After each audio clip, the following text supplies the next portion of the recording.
easy. Hello, friends. My name is Steve, and welcome to Page Chewing Episode 3 with Mr. P.L. Stuart. And before P.L. can have a chance to introduce himself, I wanted to take this chance to tell him congratulations on the pre-orders for his second book are available now, because I know he won't mention it, so I have to do it for him. So, tell you all about your book and the pre-orders that are now available for the copies. Oh, thank you. It's an honor. Thank you so much, Steve. Yep, it's my second baby, the last of the Atlanteans. Book 2 of the Drowned Kingdom saga's out. So pre-orders here. If you're interested, send me a DM. But yeah, thank you so much. Honored to be here and honored to have two incredible authors, two, not one, but two SPFBO finalists, and two people I consider humble to consider dear friends, Tim Hardie and Hl Tinsley. Of course, we know both of them are a big deal in the writing community. Tim Hardie, author of Sundered Souls and Hollow Bones. This is the sequel. Sorry, this one's a sequel, and this is the one that's currently an SPFBO finalist. And of course, Hl Tinsley, We Men of Ashen Shadow, and the follow-up is now in pre-order. I'll let her tell you more about that. The Hand That Cast the Bone, amazing. So, welcome to Page Chewing, Tim and HL. Thank you very much for having us. Yeah, cheers. And I did just finish. I'm reading Hollow Bones now, but I did finish The Hand That Cast the Bone. I want to thank Holly again for giving me the chance to read that early, and I loved it. And so anyone who enjoyed We Men of Ashen Shadow will love the second book. So just want to throw that out there. So thanks for, I know it's always tough with time zones and everything. Both of you are in the UK, so thanks for making it work. I know it's not always easy, so we appreciate you guys taking the time. Yeah, no worries. I'm still confused by time zones, even now. It's been 2 years and I still don't know what time zones are. I mean, I know what they are, but I don't know what times people are in. I'm terrible with them. Yeah, obviously we flirt with danger by having British Summertime and GMT just to add, and you don't move at the same time either, do you? Which also adds to the peril at this time of year. There's always some kind of mix-up around this time of year. Yeah, absolutely. You two have become so popular now. I think it's the rare person that hasn't heard of either one of you, your work in the especially in the indie community. However, do you mind giving us a quick, Reader's Digest version of who you are and what you write and that sort of thing? I'll let Tim go first on this one. I was going to let you go first, which is we're so British, we're so polite. We're just going to you're going to get nothing out of us. All right, I'll go first. So, what is my book about?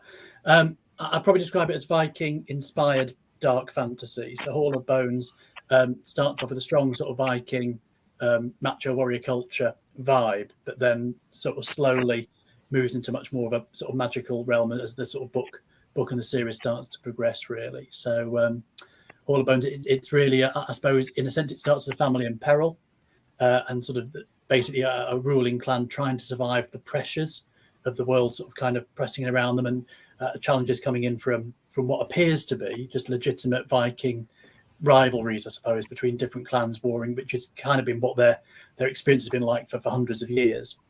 But actually there's something else going on within that, where one of their main rivals has actually been effectively overtaken by a more malevolent magical force, and that becomes clearer and becomes effectively the driving force of the story as it kind of goes on. So that gives you a bit of an idea. And Holly?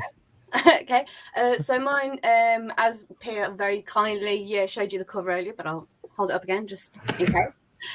Women of Ashen Shadow. It's essentially a grim, dark gas lamp fantasy. It follows a soldier turned mercenary through life in a very corrupt, criminally led city where the citizens are very put upon, and it's just not a nice place to be generally.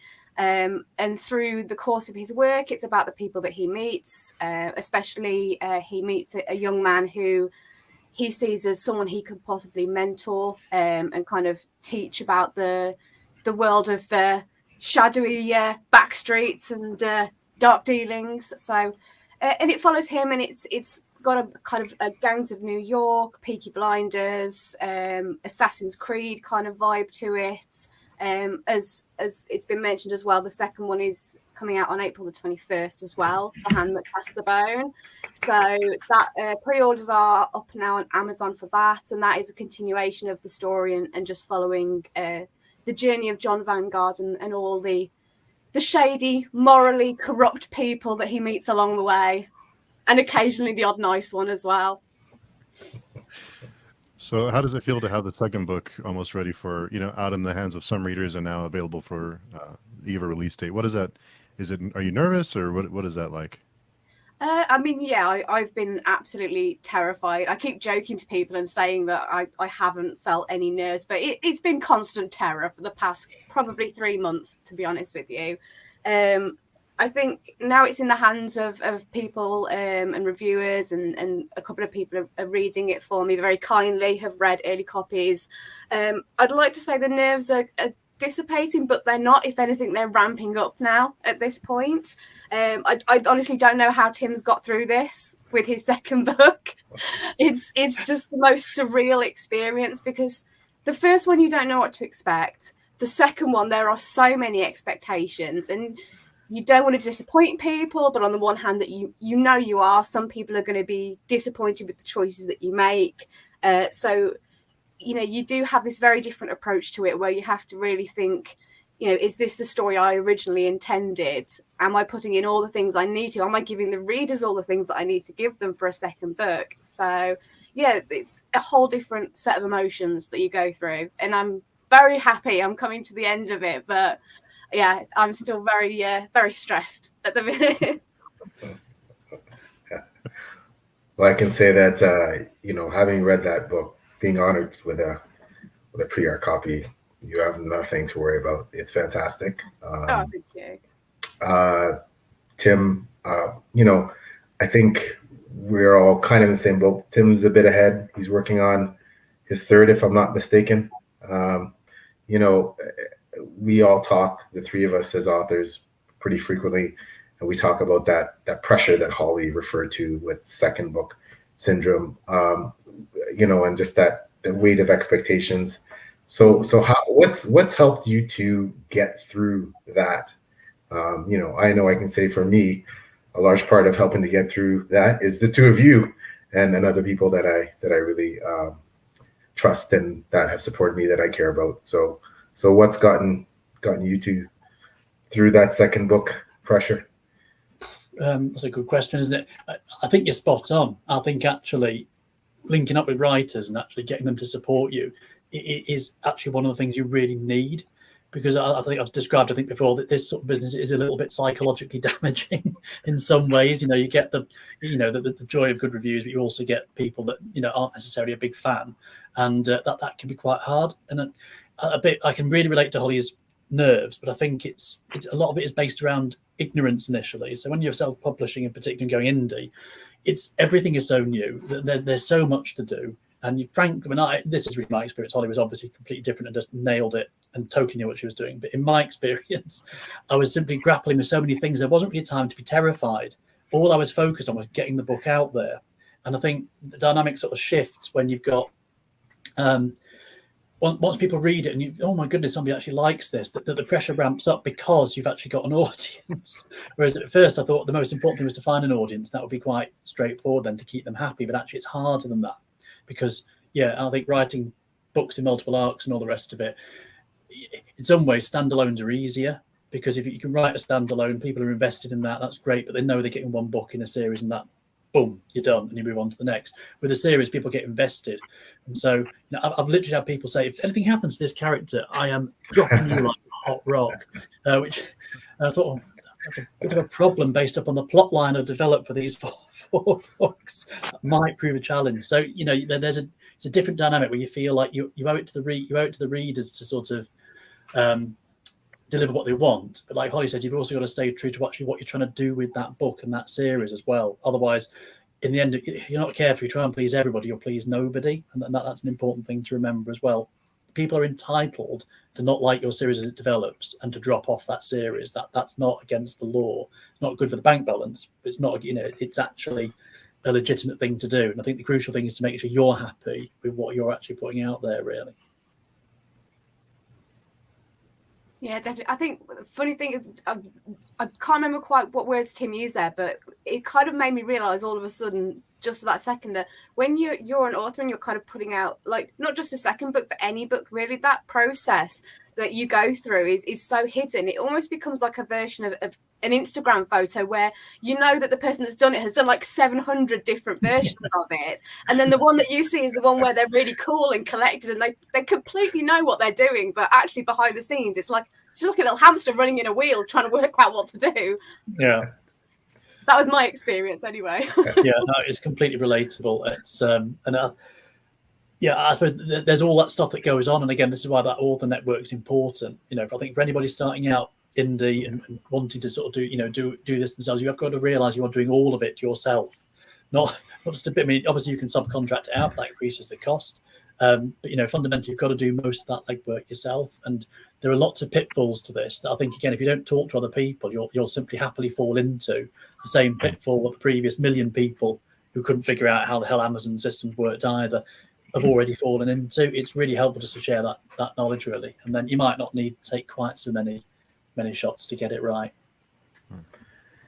Yeah, you two have the additional pressure, and still ongoing, of releasing books, writing books, while the SPFBO finals, of which you're both in, is that still going?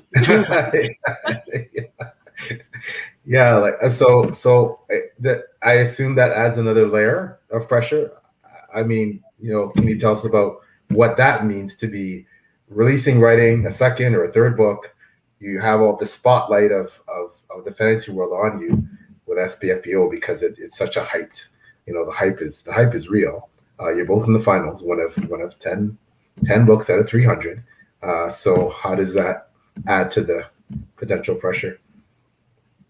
Tim, do you want to go on this one? one? I was going to give that to you, Holly. Oh, okay. I mean, for me, obviously the whole experience of the SPFBO has been fantastic, and kind of talking to the other authors that are in it and getting to, you know, engage with new readership that I probably wouldn't have had before has been amazing. I think in terms of bringing out a second book during that time, it almost feels like a bit of a double-edged sword, because as much as, you know, it's amazing because, like you say, you've got the hype behind it, you've got all the momentum of it, you know, you are also, you're in a place where you're being judged. We're being judged all the time when people read our books, but with something like the SPFBO, you know, the bloggers and the judges, they are so good at what they do, and they're so renowned, you know, as judges and as people who give, you know, fantastic critiques. So you are kind of exposing yourself to flaws and things like that, which you do with, like I say, any kind of review, but the scale is so much bigger and it feels so much bigger. So I think for me, it's the same kind of nerves that you would get with any kind of reviewer or any kind of exposure for your work. It's just that it's magnified for me. So, but you know, you take all that aside, and I wouldn't change it for the world. Like I would do this all over again in a heartbeat. I might need a month or two to, you know, recover, but I would 100% do it because it's such an overwhelmingly positive experience. Yeah, definitely. I mean, I was in two minds about whether to do this, because it was always a strategy to enter all the bones for SPFBO, always. And then when it got to it, I thought I had a bit of a wobble, if I'm perfectly honest with you, because it all of a sudden is like, God, it's a bit public, this, isn't it? If it gets bounced out in the first month, you know, that's awful. And I think in the reality is that there are some people that will look at all 300 books and they will go through them. You know, some people are really big fans of this competition now. It's grown, hasn't it, each year? And I think if you're any doubt about doing it, I would definitely encourage you as an independent author to do it, because the worst that can happen is you will get cut, and that is the worst. But then if you weren't in it, you're not even in it to begin with, you know, and it still provides you with a review. It provides you, you know, from a respected blog that a lot of people are looking at, you will still get that attention even at that early stage.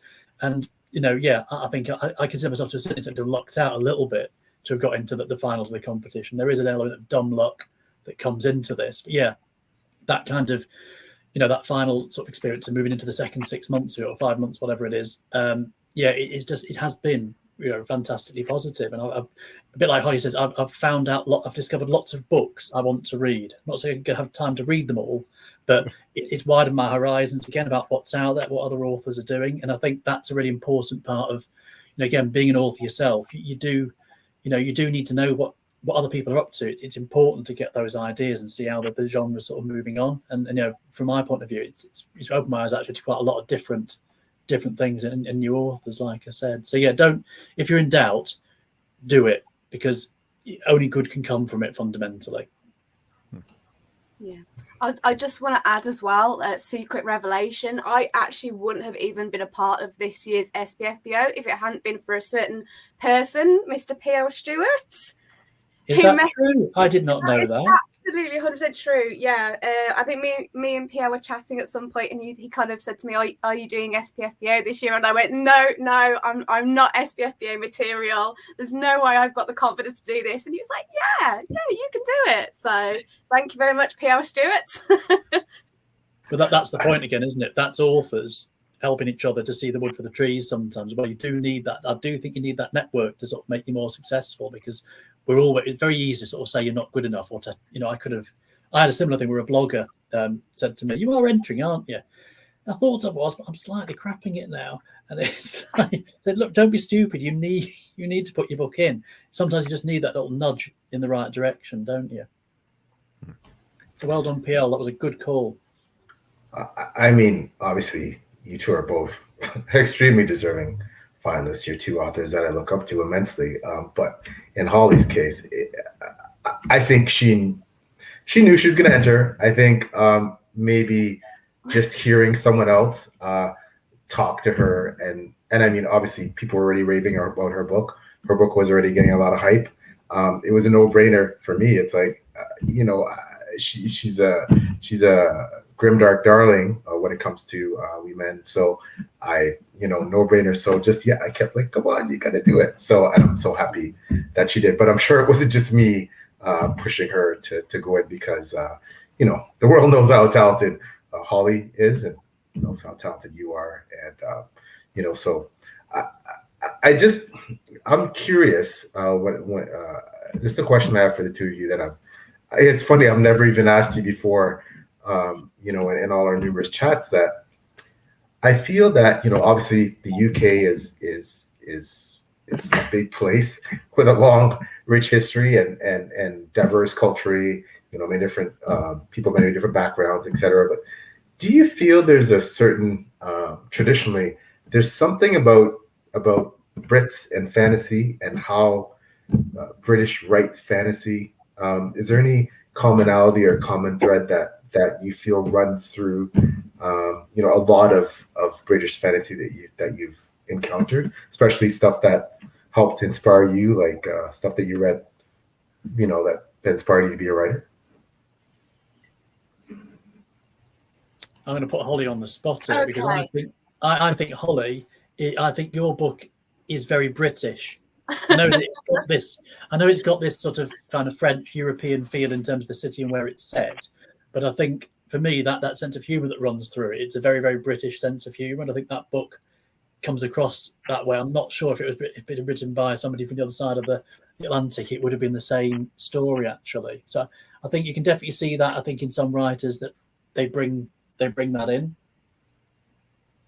Yeah, I mean, I think I don't know in terms of seeing like a commonality with kind of British writers. I do think there are certain tones that our writing tends to take, especially when you're writing kind of the more comedic elements. So I do think that we're quite, I don't know if we're well known, but I think we're certainly very comfortable with gallows humour. I think we generally have a much darker edge to our sense of humour, and I think we're very comfortable with being like self-deprecating, and a lot of our comedy is based on the fact that things are pretty bad, but they could be worse. I think probably the quintessential example of that is going to be Terry Pratchett. I had to really think there and think, is Terry Pratchett British? How bad is that? Yeah, he is. You're all right. We're on solid ground here. I had a horrible fear then, but no, we're all good. But I think just the sense of humor, the comedy, and especially the comedy observations in the way that society works and the world works in his books, that is very quintessentially how we do kind of talk to each other and we do interact in real life when we're, you know, being humorous. So yeah, and other than that, just constant mention of like tea and crumpets I find really helps as well. Yeah. And cricket, obviously. Yeah, there's no cricket in my books. There is tea, and actually, yes, whether that would have been the case if I'd been, you know, not been English. Who knows? But yeah, I think I think yeah, I think those sort of tones, like Holly's described, definitely you see in sort of British authors. But I think in some ways it's more about then also how we then present that work to the world as well. So I really do struggle with saying my book is brilliant.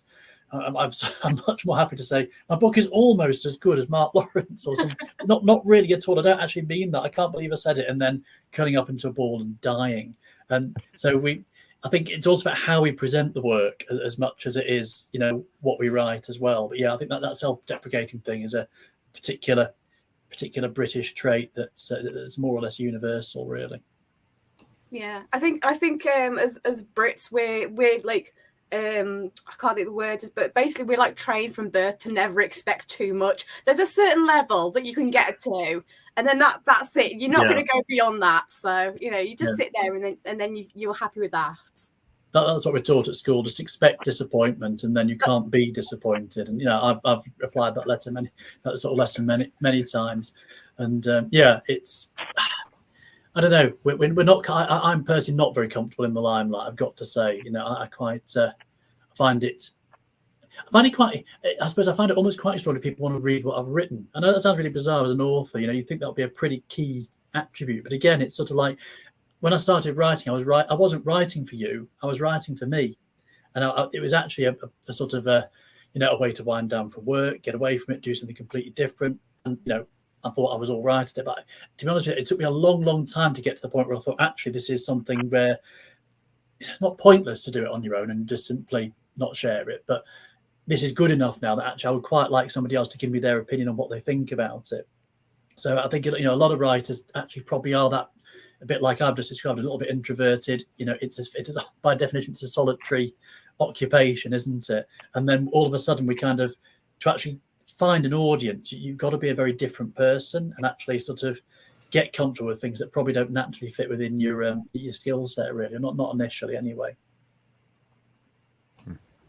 Yeah, I really noticed that, and through your books as well. Like when I think of you know, the Joe Abercrombies and the Mark Lawrences, this really snarky, you know, Joel, like the wit is just so. Like, you know, it reminds me of, like, my mom was a big fan of Dave Allen at Large, great British comedian, you know, and I love watching the Monty Python stuff. And it doesn't matter what you watch that's British. Like I said, for me, I always saw that thread, that humor that was just so you know, and being able, as you said, the self-deprecate, to laugh at yourself, right? To make fun of yourself and mock yourself and be at almost, and not just be comfortable with it, but almost, it was like therapy, right? And I love that element of British humor. So, but I definitely see that in your books and a lot of British authors. So, but I did want to ask. So, you know, and again, you know, these are I'm very humbled again that Holly and Tim are people that I speak to fairly regularly. You know, now that, you know, you're, as much as you may want to avoid it, Tim, you're in the limelight. You can't hide now. That spotlight is shining big and bold on both of you and your work. Sorry, it's you can press the blackout for the screen, Tim. Oh yeah, I could do that. You'll forget. Why take the easy route, right? Yeah. This room actually I've just realized this room isn't big enough for me to actually escape the wide-angle camera lens. That's another thing that I should have thought through. It's because you don't have a big ego. You don't need a big room, right? You just need this. So, anyways, so now that the spotlight has been shining on you too with SPFBO, how? And it's not going to be you two. I'm pretty confident. We've all seen writers that unfortunately, you know, they do really well initially, and things tend to fade out after that. It from a variety of reasons, variety of circumstances. So what's going to keep Tim Hardie and Hl Tinsley? What's going to keep you prominent and in the spotlight in the future in terms of your works and what you plan to do? God, that assumes there's a plan. Holly. Yeah. I mean, I'm probably going to have to start making good on some of these like marketing ideas I keep throwing out on Twitter, about me like riding through town on the back of a carriage with a pack of wolves. So I'm going to have to up the ante a little bit. I don't know is the answer to that, because I think you're being kept in the spotlight as an author is so reliant on other people. Rather than yourself. Yes, there is a certain amount that we can do in terms of, screaming out and saying we're here, these are our books, this is the work we do. But really, the platform that we stand on is built by bloggers and reviewers and readers. So we really just need to make sure that we're engaging in the best possible way with our readership. Just making sure that even when you're not, I mean, I've taken 2 years to write this second book, I think. My math isn't that great, but about that. And during that time, I've had a couple of periods where I've really sank out of like social media and kind of chatting with people because I've been focused on the work. And I've noticed that my engagement really dropped off. So I wasn't, seeing many posts. I wasn't kind of hearing as much about it. Yet I kind of went back and I made more posts which were totally unrelated to the book or anything I was doing. I think they were just probably like 90% of what I post, just absolutely ridiculous thoughts that came into my head. But because then there was that presence and that engagement, people would be like, oh, okay, you are still here. So, and then I'd kind of start talking to people and say, this is what I'm doing. So I think, you don't have to feel like you've got to constantly talk about this is my book, this is my book, this is my book. You can just go and be present in the community and kind of in the writing world. And I think that makes a massive difference. Yeah, I mean, I'm not going to get chased by wolves. I've just said, all that sort of gimmicky stuff. I think often people feel there are certain things they've got to do. And actually, the only thing you should do, and I think, is actually just genuinely be yourself. Because, ultimately nothing else kind of really comes close to that. Social media is a great tool, but it's really easy to sort of feel almost like a constant pressure to use it all the time, and that can actually be very, very distracting and what have you. So it's a spotlight. That spotlight will move on to other people, and rightly so. What it has done, I think, from my point of view, is give me an audience. And I think, like Holly says, you just simply need to sort of assure your audience you're still there writing books. I think that's the other bit to this is, yes, exist, be honest, connect with your audience, but also the crucial thing is to keep writing books. And I think that is actually the most important single marketing strategy of all. I know Mr. Stuart has written a phenomenal number of books and is quite intimidating when it comes to your level of preparedness compared to me, desperately scraping it all together at the moment. But that, I think, there's often so much goes into that first book, or even actually the second, that sort of it carries you in. And I'm trying to write a third at the moment. I'm finding that actually much harder than anything I've written up until now. And it makes me it's made me realise that a lot of people have got a book in them. Not so many people have got the staying power to have a series in them. And I think particularly when they realise it's not this is a long game, and actually building that audience it takes years. It's not a matter of months. Very, very rare that happens. So it does require a certain patience, a certain mindset to kind of get through. So that's not, I suppose in a way that is marketing, because you've got to have a product to market, haven't you? But it's not always easy to sort of you can lose sight of that is the absolute bedrock of everything else we're actually here to talk about, really, isn't it? And sometimes the other stuff can become quite distracting. I'll be honest, Spiffbo is quite distracting. Every day I will go on and think, has anyone been reviewed? No one has been reviewed today. But I will still check that another 2 or 3 times during the day, because I am, I'd quite like to find out what's going on. And it's at the back of your mind all the time. Social media is a bit like that as well. These things, if you're not careful, you can sort of find yourself getting distracted and not actually getting down to the task at hand. Like Holly, what you did, Holly, was absolutely right.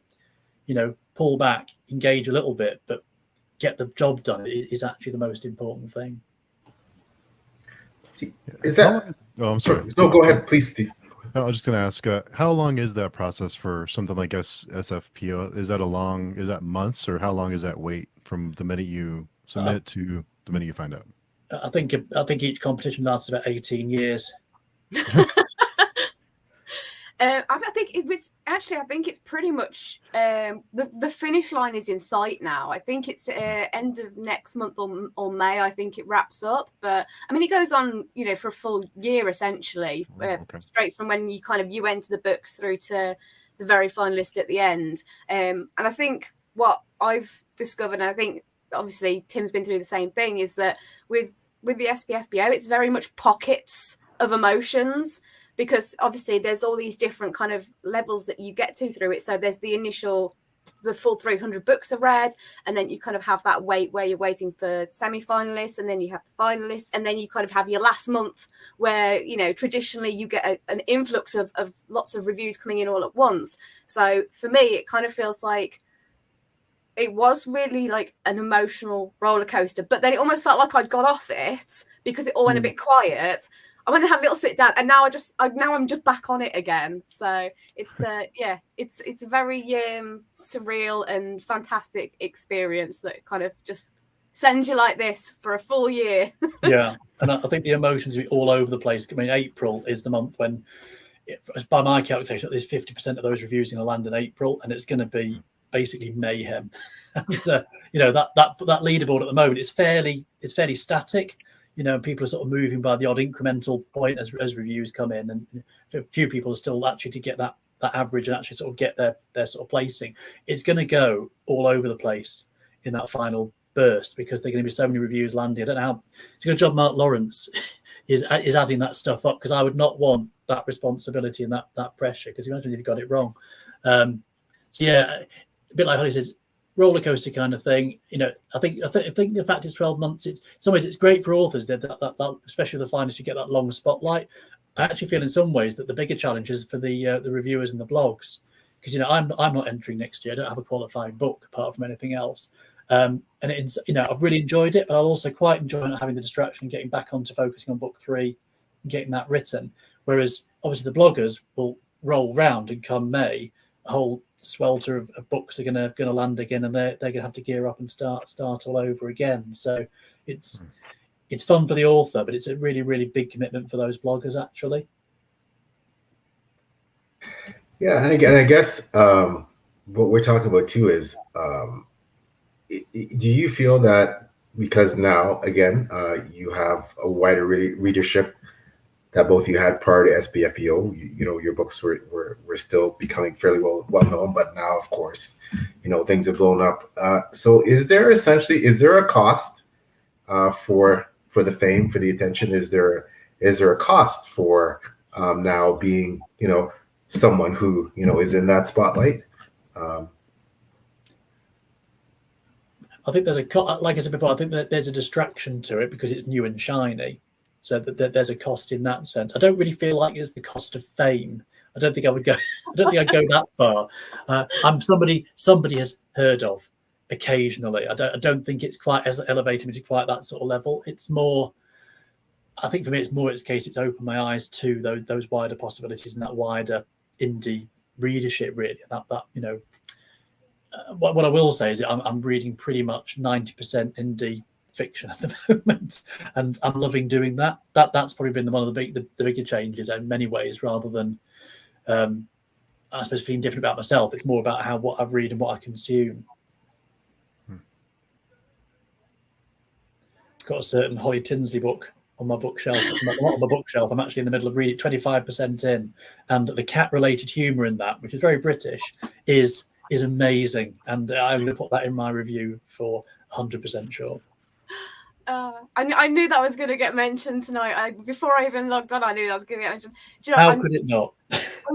I'm going to completely derail the conversation now, just because right at the beginning, when I think it was PL, you asked about the experience of writing a second book.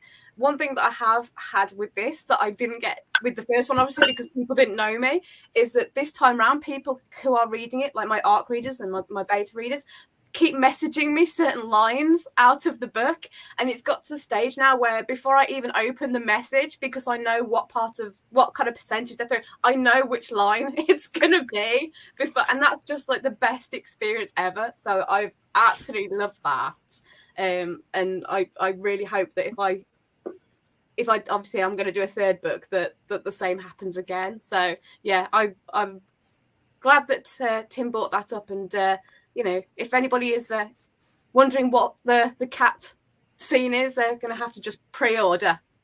Yes, that's all you can do. I'm not going to spill the beans here. That'd be wrong. So, that was some smooth marketing there. That was. You see how naturally we're British, but we can market if we put our mind to it. We can make this happen. That's it. Didn't even rehearse this at all. No. Completely natural. I have no idea what we were talking about. I'm sorry, PL. There was a serious question he asked ages ago. I've got Holly knows the line, and I can't say the line because you need to pre-order. But that line is all I can think of now, and it's 3 words that are burned into my memory forevermore. And I'll let you know later on, Mr. Stuart, what they are. When we finish this later. When we finish later, I might have to see if you, because obviously you two have both read it and finished it, whereas Tim's still reading it. See if you can guess which bit it is that Tim's talking about. There'll be some sort of prize for the winner. I'm joking. Okay. But anyway, back to the conversation. Bring us back. Come on. Give us a question. We won't, train wreck for you. We have lots. Steve and I had the privilege of having Jenny Wirtz on the other day on PAGE CHEWING, obviously iconic author, phenomenal. I mean, I recommend anyone who needs a pep talk and a kick in the butt about writing, listen to that, and wow, it will just blow you away. Someone who has decades worth of perspective in writing, and just fabulous. Honored to consider her a friend, and she's just on a different level.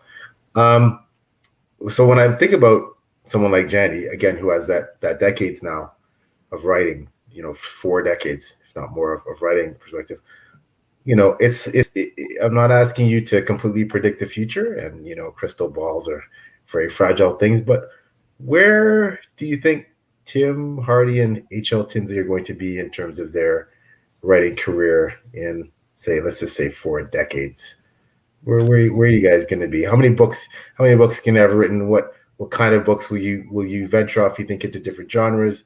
You still be writing predominantly fantasy? What's the future hold for you two? I'm really fighting being British here and just simply saying something along the lines of, washed up in an old people's care home somewhere. But no, there has to be more plan. There has to be more plan than that. I've got a few. I know I'm going to finish Hall of Bones and the Brotherhood of the Eagle, the full series that starts with Hall of Bones. I know it because I'm close now, so I know that I'll end up with that quartet of books done. From my point of view, I think I can. My sort of vague plan is to get a book out a year until so.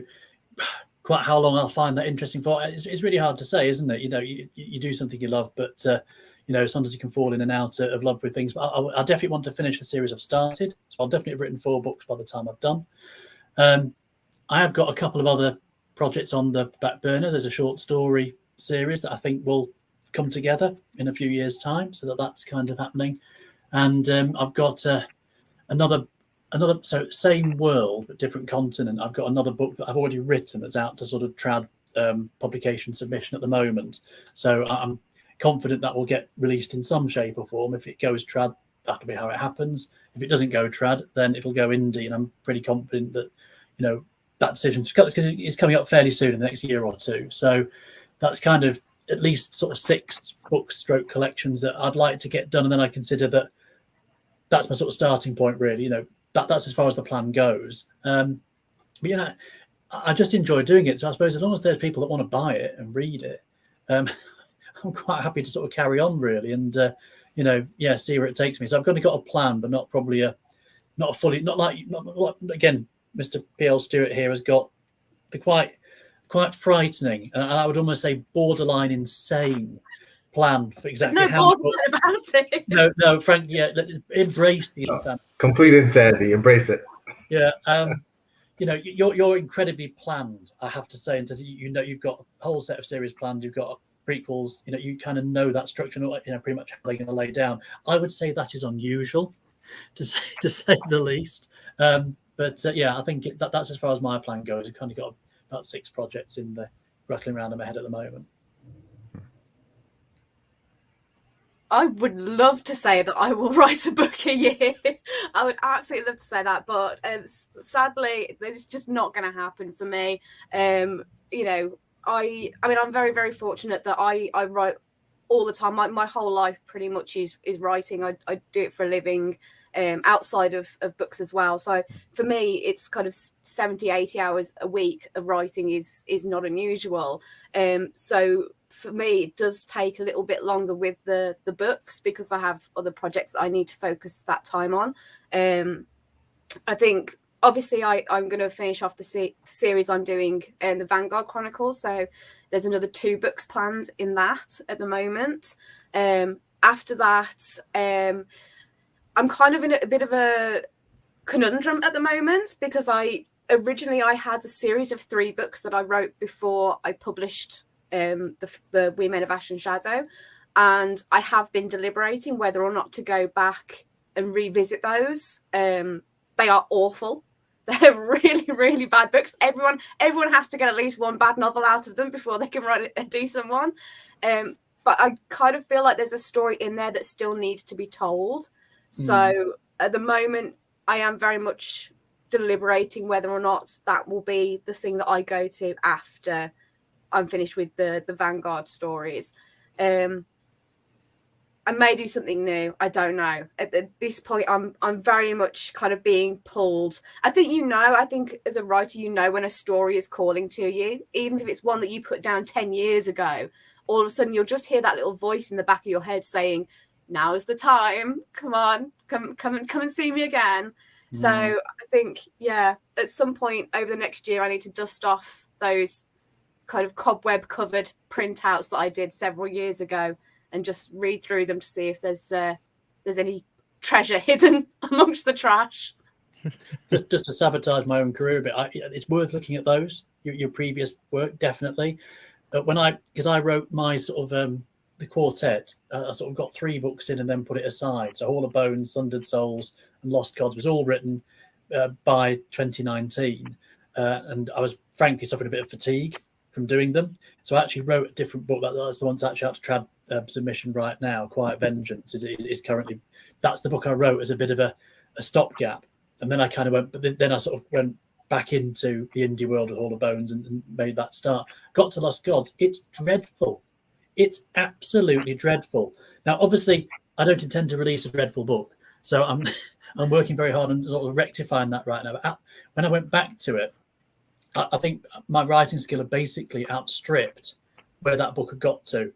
And so it wasn't a good book, but there were good things in it. And it was worth dusting off and starting again. So I think you might, with all the stuff you've learned, Holly, in the last sort of few years of putting your series together and that sort of thing, yeah, there might be some, howlers in that trunk. But you might also have the skills now to make what was bad in them good, or to rectify and fix those things. I found going back to Lost Gods was quite an interesting journey for me, because I realised I'd got better, basically.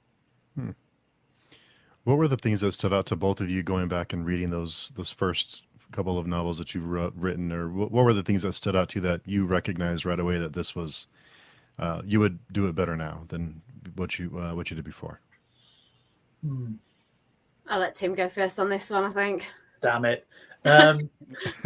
I think probably what I would do differently now is, I think Hall of Bones pacing wise, I'd probably tighten up a little bit. How obviously within the indie world, you can rewrite your book as many times as you like. That's dangerous. That is a dangerous thing to do, because you'll never ever get off that first book. So I think learning about pacing. I think as well. Again, this is more getting to the specifics of I think possibly I may have let character numbers overtake me during the Hall of Bones and Brotherhood of the Eagle series. I'm not sure it actually needs 150 characters. It probably needs 30. But I was, again, I think, world building and character development crossed over, and it took me a long time for me to sort of, I'm not a pantser writer, I plot and then allow inspiration to take hold and add bits as I go. But I need to have that. I think now I would plot much tighter around which characters I need. And I think that would probably give the reader a slightly smoother experience. I mean, there's nothing wrong with having a big character list. G.R.R. Martin's obviously excelled at sort of like that form of a novel where you've got that vast world and all the rest of it. But I think maybe I've just made it a little bit hard for the readers to keep up, especially by not even mentioning that there's a character list in the book until you get to the end. I think, again, I'd not fully appreciated with e-readers how different it is to pick, because I've only recently become a convert to ebooks. So before, I'm always used to taking a physical book, flicking through it, seeing what's in it, and seeing what's at the back. I always check what's at the back. But you don't do that with e-readers. So I think an awful lot of people did get lost in my book and didn't fully appreciate that there was actually some help. But unfortunately, it was help from page 421 onwards, which they might have appreciated, maybe being flagged a little bit more upstream. So yeah, a few technical and just practical things you don't think about in the throes of writing your first book, really. I think for me, if I look at the very first book that I wrote, so the one way before We Men of Ashen Shadow, the biggest thing looking at it now is, and I think probably most first-time authors will go through something similar, is that when I read it, people talk about the author voice and you having your voice, is that at that time I knew what I wanted to write, but it wasn't being written in my voice. It was almost a mimicry of the writers I wanted to be. Rather than myself. So, I mean, I've got like reams of stories that I started and never finished that are in the style of authors that I admire and authors I like. And they just don't work because that's me trying to be somebody that I'm not. So I think if I were to go back and revisit the first one I wrote, it wouldn't be just a case of revisiting and tidying it. It would be a full rewrite because I am a totally different person now to who I was when I originally sat down and thought I want to write a novel. I think second to that as well, I think just through meeting people and talking to different people and having fantastic feedback from people, it's really helped me to learn about different perspectives and the way that people approach different things from different cultures and different backgrounds and different levels of like society and wealth and history. And I think that the characters, again, that I wrote when I initially sat down were almost like caricatures of people that I'd seen throughout fantasy books that I'd read all my life. So they were very tropey and they were very two-dimensional. And I think now I've absorbed so much from so many wonderful people I can take elements of what they've told me and what I've learned from them and put them into those characters to kind of flesh them out and make them more 3D. So that, again, would probably be one of the main things that I would want to focus on. Yeah. There's that sort of critical skill, I think, of reading, reading for pleasure, obviously, but when you're an author, you actually you need to develop a critical analysis around how you read a book. So, I'm really loving Holly's book at the moment. It's great, but I have to admit, I'm also reading it from a technical point of view as well. Oh, she's done that. That's really clever. If you approach your reading in that way, you learn, and that you dead right, Holly, you mustn't sort of if you start to copy and imitate, it just comes off as that. It comes off as a pastiche, doesn't it? And no one really engages with it. But what you can do is, again, if you broaden your horizons, you will write better. And I think, to be honest with you, I always think in some ways the people that need to read the most are probably authors, and they're probably the people that have the least time to actually read as well. It's very cruel, but it is. I think it's essential to carve out that time because you might not think you're working on your writing, but actually you are. It makes it sound a bit. It's like I'm just being, studious all the time. Sometimes you still read for pleasure, but you just can't turn that internal editor off. Once you've got to a certain level in terms of that sort of career and that kind of endeavor, it's very, very hard to switch off that side of your brain. And I think actually it's important you don't. Yeah, I totally agree. Jenny Wirtz had said that the other day. As we all know, Stephen King, writers who have written a lot more books than us combined, have said that reading is the second most important thing you do as a writer after writing. And I hold that in dear regard. For me now, of course, because I'm blogging, it helps that much more because I'm constantly reading and reviewing books. And I learn so much because, especially when you read writers who are doing such dynamic and totally what we considered, especially in the traditional world, out of the box, stuff that is just brilliant, just absolutely brilliant. I just finished reading Michael R. Fletcher and Beyond Redemption. Oh my God. I'm still recovering from that book, but it is just, I mean, the entire concept is so unique, staggeringly brilliant, dark, traumatic. Like I'm still traumatized, I think, but just incredible. And what are Tim Hardie and Hl Tinsley? What are the books that really you've been reading recently? You go, wow, what's been wowing you recently in terms of your reading and in the last few months or years that has really caught your attention?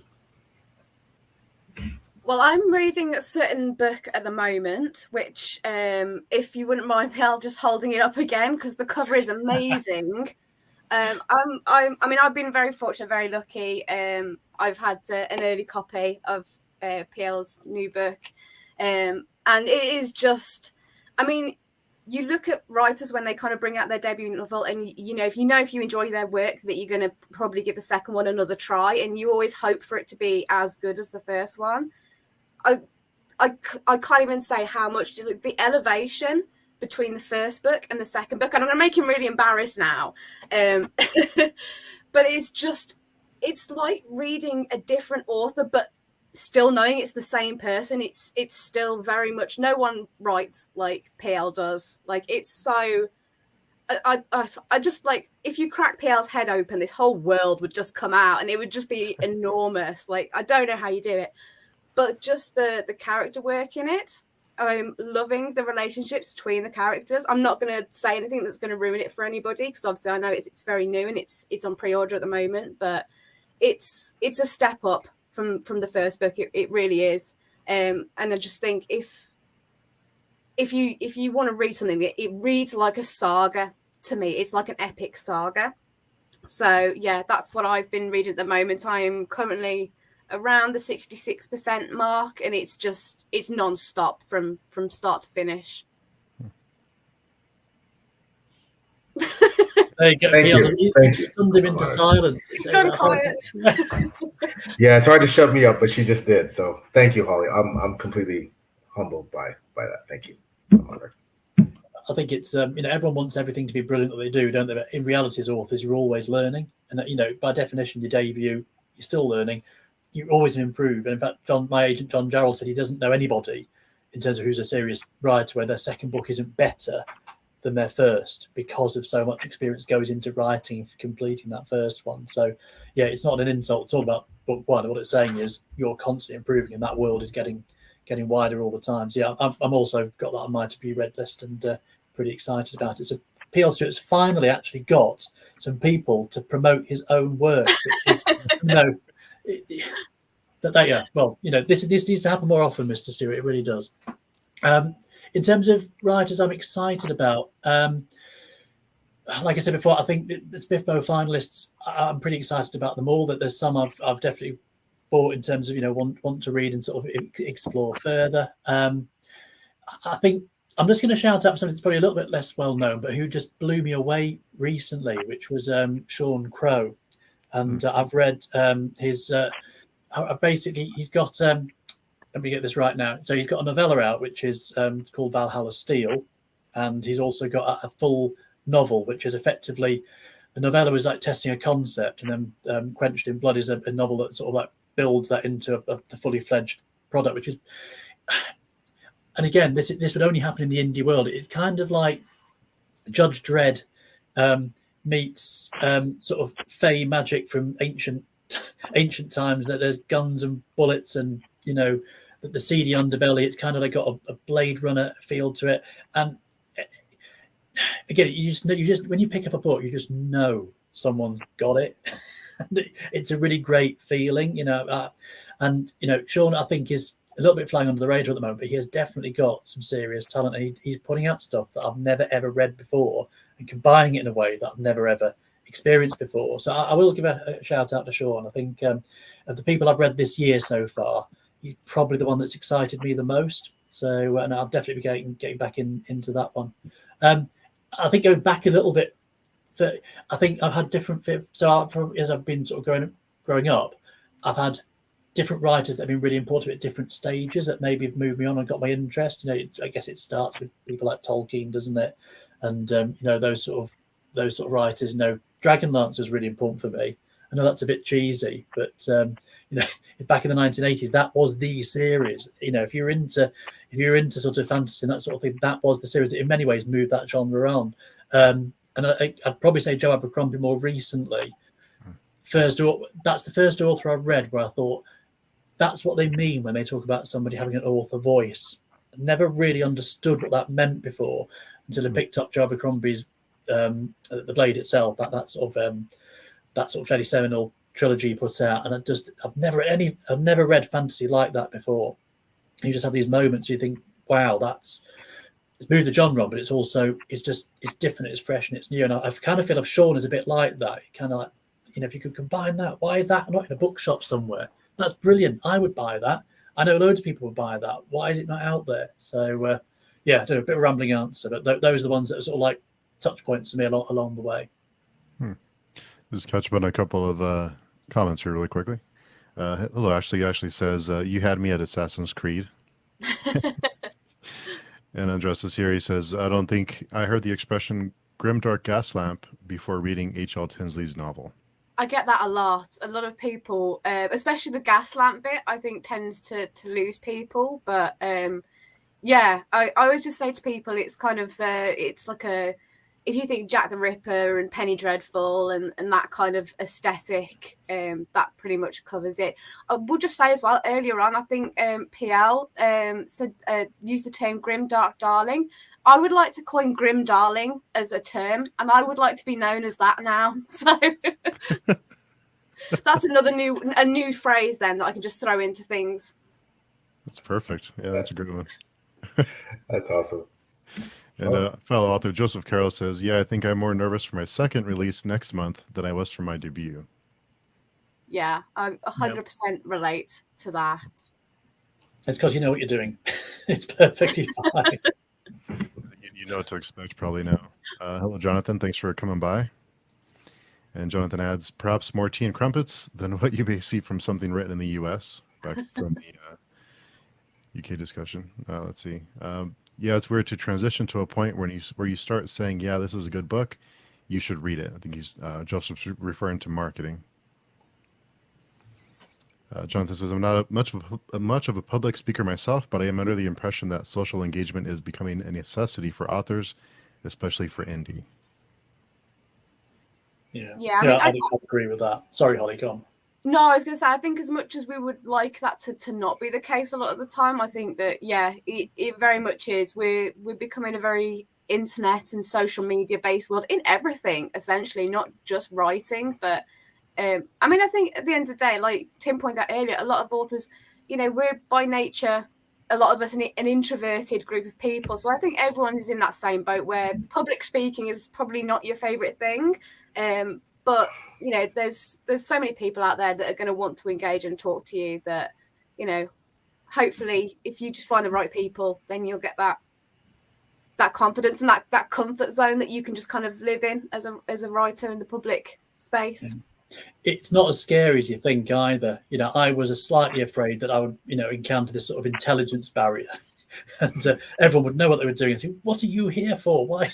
What do you think you're doing? And just sort of like, it's a very welcoming forum actually, because fundamentally most writers are by definition readers. So a lot of them, they're just really interested in what you're putting out there and what you're doing. So I was, in the end, I was a bit nervous about doing it. It definitely sort of, from my point of view, actually sort of G'd me on by the time I'd sort of like fully immersed myself in it. So yeah, it's not as dreadful as you first imagine it to be. And Joseph adds, it's not easy to put yourself out there like that. I think that's what I would struggle with most is just, putting yourself out there and having that kind of voice is, or feeling like I'm a bother to everyone is what I would struggle with. I do that. I struggle with that now with content stuff. So And Jonathan, as I personally enjoy engaging on the live streams, I think it's a great tool for authors and creators alike. Yeah, definitely. It's funny how, and, and again, I have that added privilege of being friends with these two fine people. So what Tim doesn't know about his books for me and his books is that I was looking for a replacement for A Song of Ice and Fire because Steve and we talked about this ad nauseum on one of our podcasts, and even afterwards about the fact that GRM is probably not going to finish that series. I've accepted it now. It's good. I'm getting over it, slowly.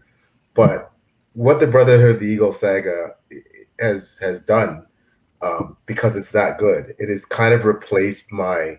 I know he's keeping. How do I get this camera off? It's just he's replaced my longing for that type of political drama, because I love it. That intricate the minutia of with the warring clans and all the layers, like that's what I was missing. So having Brotherhood of the Eagle, I know maybe he's not writing as many books as J.R.R. plans for his series.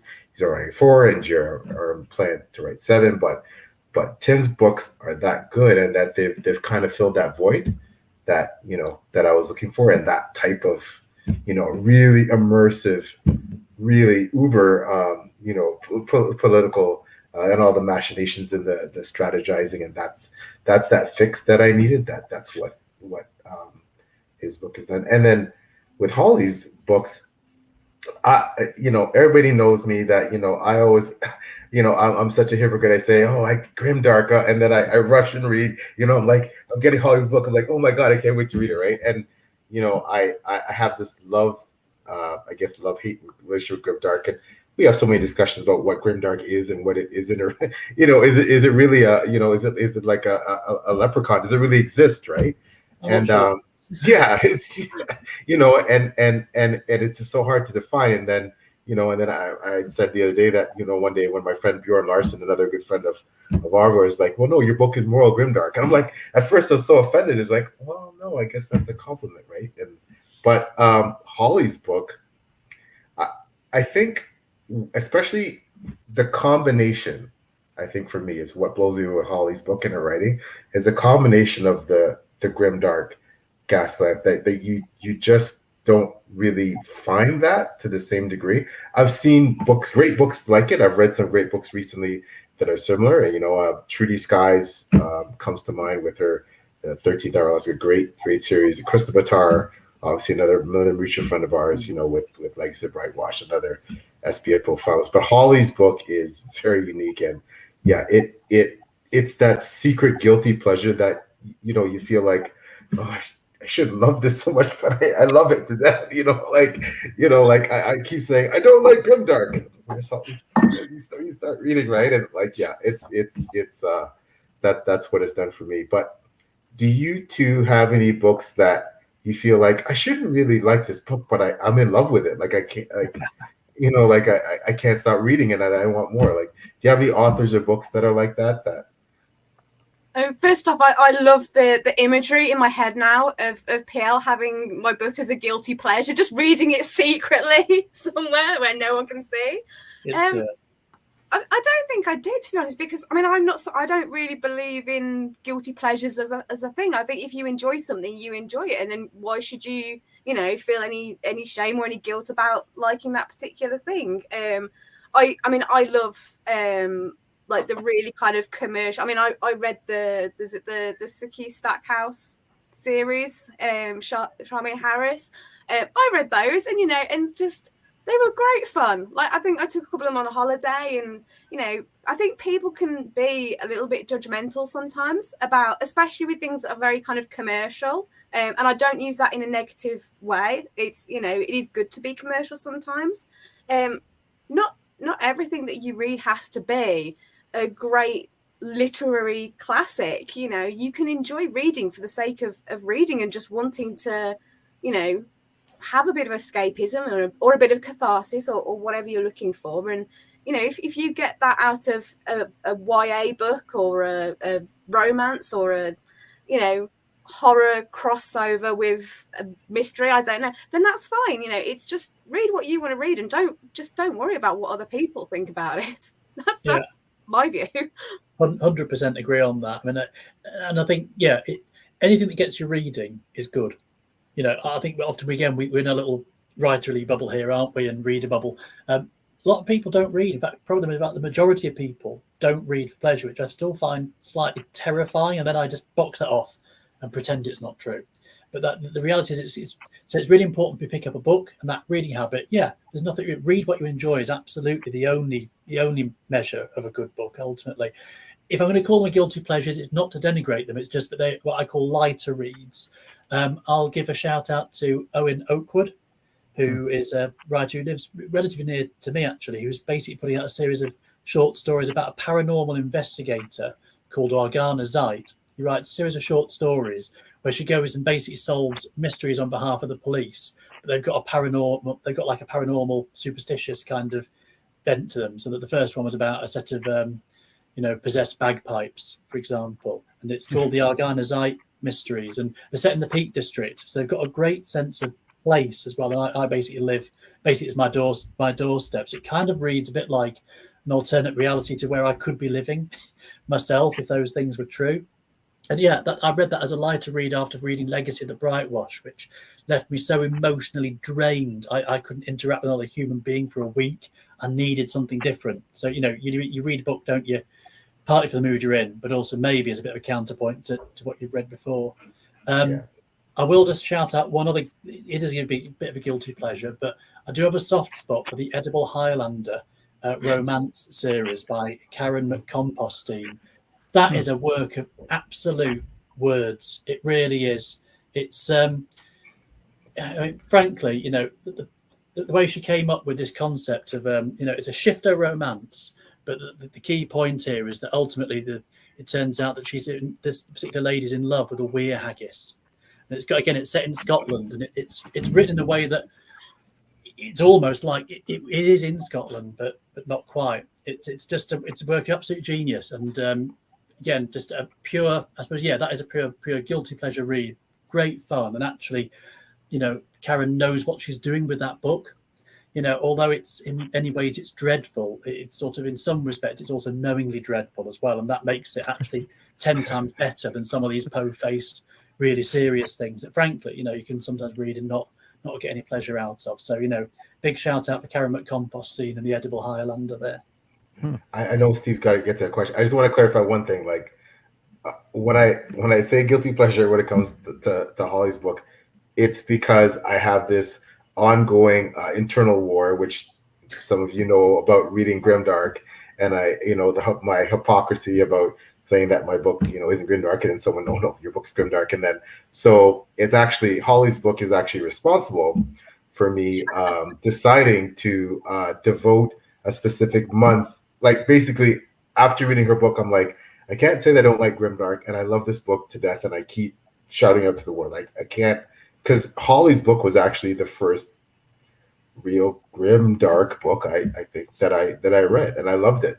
So now she got me hooked, and so I devoted a month of my reading to reading April coming up, reading all grimdark authors. I'm reading the work of some of the big, aside from Holly, some of the really big indie grimdark names: Rob Hayes, Michael R. Fletcher, Ben Galley, and Clayton Snyder. So that's what I've devoted my reading to for the most part in April too. But Holly's to blame. I completely blame her because I'm fine with taking the blame for that. I was like, I swore an oath not to read grimdark, and then technically Tim's is too, but I in my head I can parse it off and no, well, that's Norse inspired fantasy, and but Holly's was the label straight up gaslight grimdark, and so she's responsible. Blame Holly for why I read grimdark. So if anyone wants to know why I read grimdark, it's H.L. Tinsley's fault. So she's responsible for a lot of things, and we need to have a word with her, really, don't we? But that's the point. That's because you're engaging, and you end up discovering stuff you would never normally pick up. It widens your horizons, and that's a good thing. I mean, I don't really think of mine as grimdark. I think of it as dark fantasy. But I think that's mainly because I have no idea. I don't want to go onto this because we'll be down there. We'll be 2 hours on this call. We need to eat. But what is grimdark? I'm not sure there is a definition, and in some ways, I think it's almost an unhelpful one. I prefer to describe mine as dark, Viking-inspired fantasy. But yeah, I think read good books by good authors. That's really the top tip, isn't it? Forget the label and think that's not for me. Who'd have thought? A Weir Haggis shifter novel romance would be the book for me, and it absolutely bloody was. Yeah. And Jonathan asks, is there a book you might be a little hesitant to read while on public transport? Probably The Edible Highlander. So this is why Kindles were invented, for discreet reading on public transport. Yeah. I don't know. I don't think there would be anything that I would be a little hesitant about reading. I mean, I might be a little bit hesitant about what's on the cover, possibly. If you're in a kind of area where there's families and kids and things, but no, I don't think. Certainly not that I would be able to mention by name. And we do have a question for Tim. Have you been reading other Viking stories to see what's out there before you wrote your novel? Brian Wood wrote some great Viking comics with Northlanders and Sword Daughter, and as I'm reading your novel, Tim, it did remind me a lot of Northlanders. I'm not sure if you're familiar with that one. Yeah, again, that sort of question assumes that Tim Hardie does a level of research into his genre and everything. It was more, I didn't sort of like look around and think, this is what people are writing, I want to do that. It just came to me as a bolt that was the setting I wanted to use. And actually when that happened, because I almost shied away from, I suppose I'm thinking here more of things like the classic Viking sagas and stuff like that. I didn't want to go into all that and start reading around those in terms of reading into the subject, because I felt it might actually, again, I might start imitating that stuff rather than writing the book I kind of envisaged from the get-go and trying to keep that idea fairly pure. I haven't heard of those, I must admit. Giles Christian was mentioned to me, I think, is another comparison author. I've got one of his books on the bookshelf. I must admit, I confess, I'm still on the to-be-read part at the moment. But yeah, I had no idea it was even a thing, if I'm being perfectly honest with you. This is pre-social media Tim Hardie, living in a cave, writing books. I didn't actually even read fantasy for about 10 years, which it sounds a bit, this probably a better way to start answering this question than where I began in many ways. I fell out of love with fantasy for quite a long time. I moved over and read an awful lot of science fiction, authors like Ian M. Banks, people like that. I think I just got a bit bored of the genre, and that's why Joe Abercrombie was so important, because in about 2006, 2007, I picked up his book, and it kind of just opened my mind up to how that genre had moved on in the decade when I'd basically been ignoring it. Because the weird thing was, it never occurred to me not to write a fantasy novel, even though I hadn't read fantasy for about a decade. Make of that what you will. There's probably some sort of some deep hidden truth in that. So yeah, forget reading other Viking stories in terms of orientating myself on the area. I was kind of really only just rediscovering my love of fantasy when I made to start writing those initial books. That makes no sense at all, does it? Makes absolutely no sense whatsoever. Move on. Yeah. I had a question for you two, and again, I can't remember if we ever talked about this, but I realized that deep down, and it's because of the kind of character I write, and you both have read my work too, and you know why. I get a perverse sense of enjoyment in torturing my characters. I realize that in writing my third book, I'm thoroughly enjoying the fact that, what I'm putting my main character through, he's being completely destroyed in so many ways. Do you feel sometimes that way, that you get a certain satisfaction in making your characters go through a lot beyond for the sake of the story? Have you ever found that? I mean, I'm probably going to get a little bit serious now, which I don't do very often, but I'll do for this question.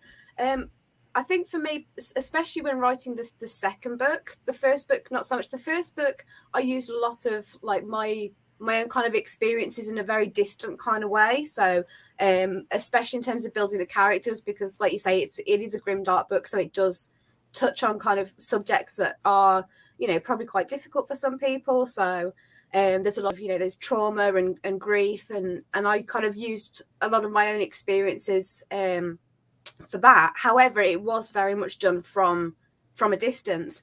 The second book, there is probably so much more of myself in this second book on a very kind of personal level.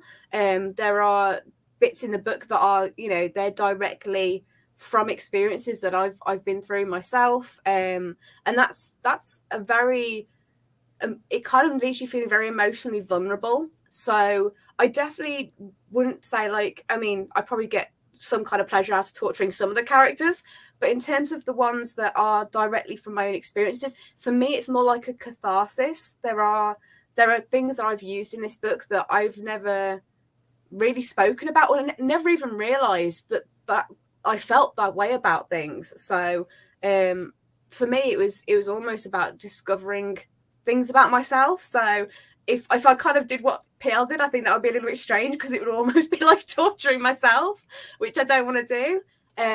So yeah, I mean, I think in future books I might have a bit more fun with it, but I think this one for me, it was a bit more personal. So I think it was important for me to kind of show a little bit of, I don't want to say kindness, but almost like I needed to feel like there was a sensitivity that when I was writing it, that, you know, I needed to feel. I don't know if this is making any sense, so I'm going to stop talking now, but there you go. It's making perfect sense. Yeah. Oh, good. I'm glad. Yeah, that's a really good answer, much better than the one I was going to come up with. But you're right, you maybe stop and think there about actually things like Hall of Bones and stuff, that there's an awful lot of again, you often, you're subconsciously putting stuff into your writing without realizing. So I think for me, the family element of Hall of Bones was something that I never really realized was in there until somebody pointed it out to me. And you know, without wishing to give away spoilers, it's a family that's in danger, and you know, there are, you know, people lose, you know, people die. There are consequences basically from, you know, in terms of trying to survive that situation, really.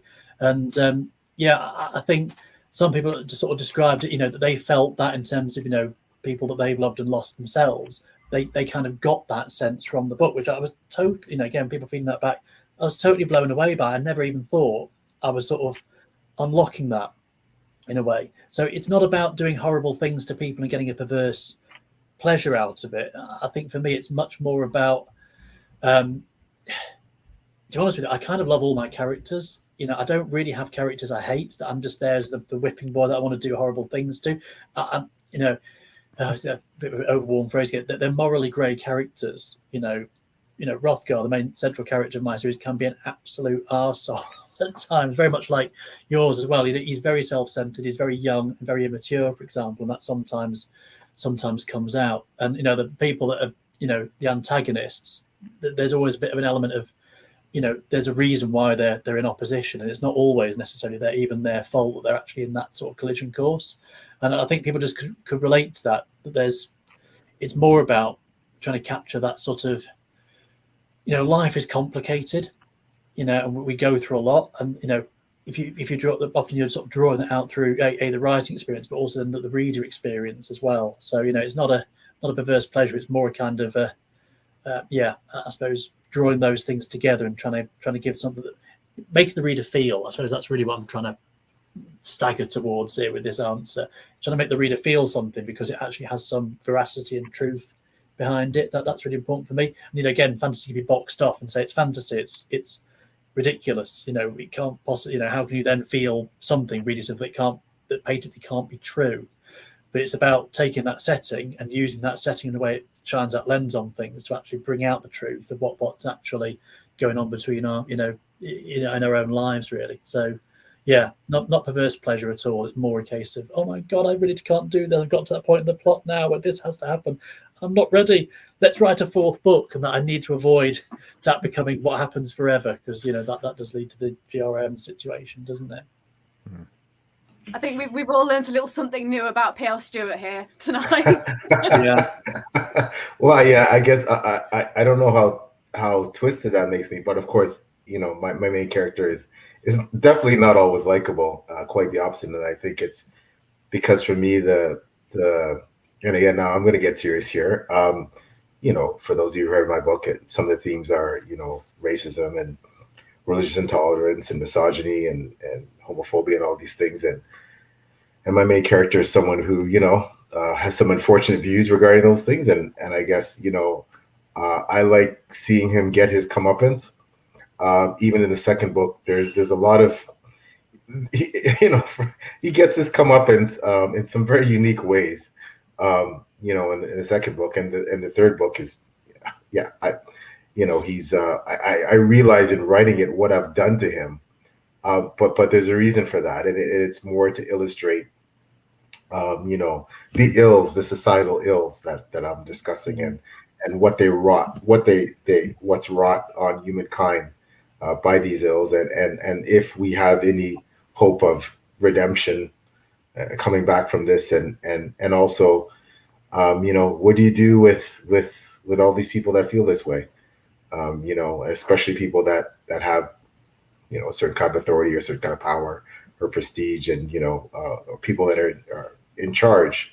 When their moral compass is that far off to the pill, what does that mean for the rest of us, and what do you do with that? So, but yeah, I did realize that, so maybe that's my, when you feel powerless to fight back against something, and I have felt very powerless at times in my life to make a difference or fight back against those things.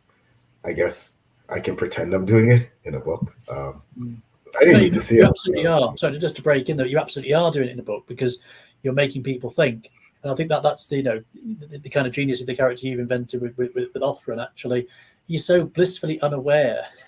He's such. I need to be choosing words carefully on this live broadcast. He's so blissfully unaware of some of his shortcomings. There you go. That's perfectly radio friendly, isn't it? And it just shines a mirror. It's holding up a mirror to all those thoughts, and that the reader can't help but experience that in a very different way to how he's experiencing it. I think that's a really unique thing about the book. So I think don't.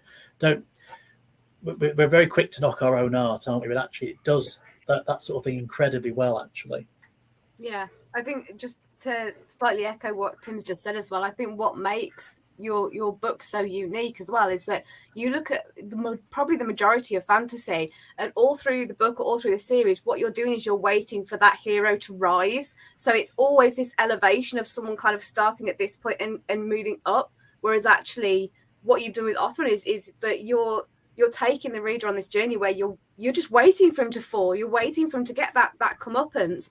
And I think to be able to do that, but do it in a way that it's very poised, it's very beautiful, like in terms of just the way that the prose is written and the way that it's approached, and it's just, you've taken something that is a very sensitive and very painful topic, obviously for a lot of people, but you've written it in such a way that you don't even realize that you're learning about this as you're reading it. You're just reading the book and kind of reading the story, and then afterwards it's an hour later where you sit down and you suddenly think, oh yeah, actually, now I think about it, I can see, Othran did this thing, and you can see where he was thinking about it, where he was coming from, what the other people are thinking about it, and it's very subtle, and it's just very well done.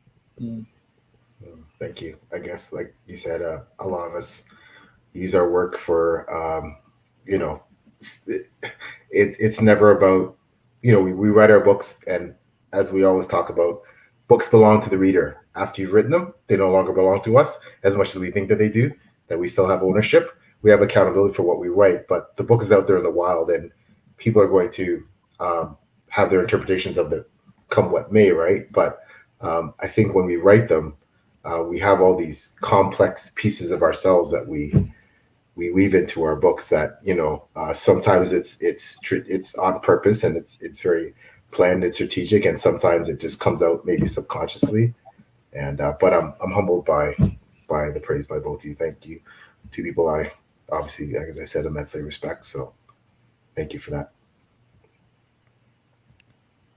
Yeah, I want to thank all of you for coming by today. It's always a pleasure to chat with all of you. So it's great that we were able to get everyone here with all the time zones and time changes and daylight savings time and all that fun.